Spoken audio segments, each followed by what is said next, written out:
This is the Hello Kitty murder case, one of the most disturbing murders you will ever hear about. This is Fan Man Yi, the Hello Kitty murder victim.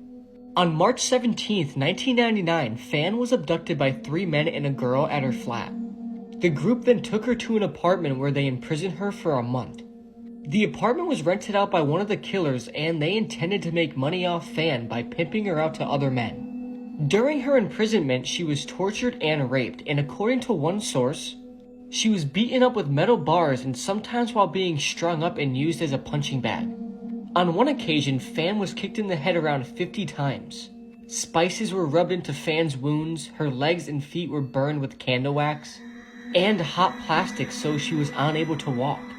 She was forced to consume human feces and urine, and she was also forced to smile and say she enjoyed her beatings. And if she refused, they subjected her to even harsher torture.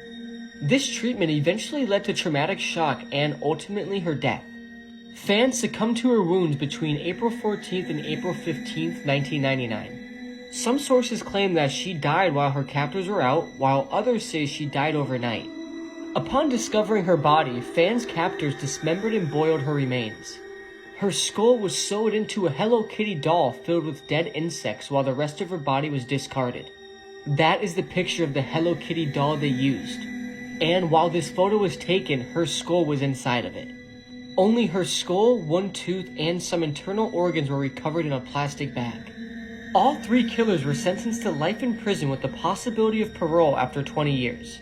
They are currently serving their life sentences as we speak.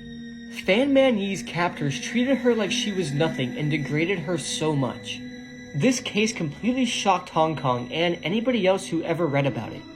This case just doesn't sit right with me, especially with what they did after they killed her. They literally just dismembered her entire body and placed her head in a Hello Kitty doll. I feel so bad for her family, and may Fan Man Yi rest in peace.